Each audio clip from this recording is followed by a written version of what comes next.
My name is Wyatt Crozier, and I'm in the Diversified Agricultural Production category. I have raised nearly 200 hogs in my entrepreneurship project. I started out raising hogs on pasture with large blacks, and I used this to sell to a niche market.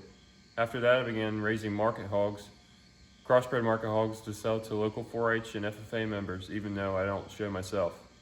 This then moved into raising market hogs to sell to local community members.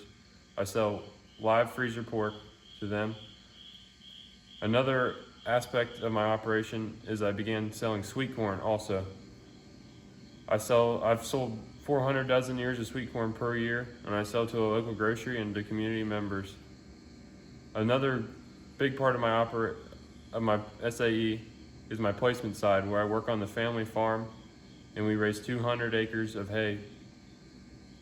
I began more as just a hand, and that moved into a management position where I manage employees, market hay, and deal with other farmers with the custom forage production that we do.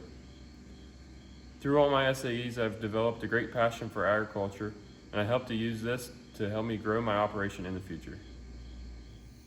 Your experience is diverse, growing up on a family farm. What influenced your decision to invest in your own enterprise? I was starting out helping my dad, and I kind of wanted something of my own.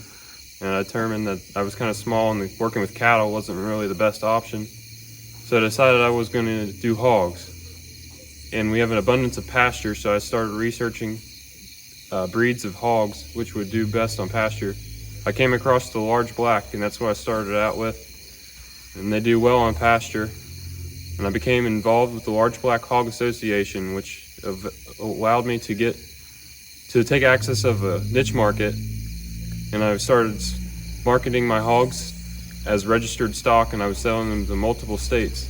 And that kind of went into selling crossbred hogs that I started selling to local 4-H and FFA members for showing. Then after that, that kind of turned into raising market hogs to feed out and selling freezer pork. The selling price of your swine has increased significantly. What is your marketing strategy?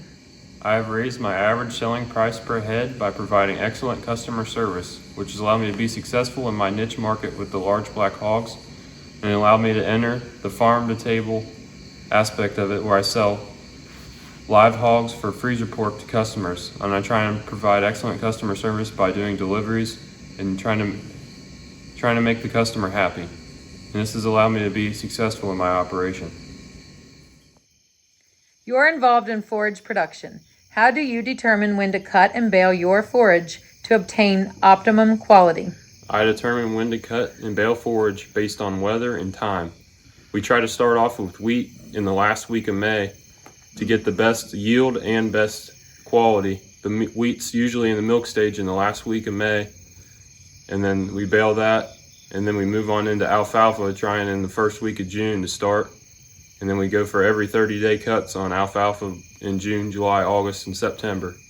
Then after we get our first cut of alfalfa, we move into grass hay, and we're usually get 2 cuts of grass hay. So we'll do that through the middle of June, and then we'll do 2 kits of alfalfa, and then we'll come back in late August and cut our grass hay again. Then we'll have our final cut of alfalfa in September.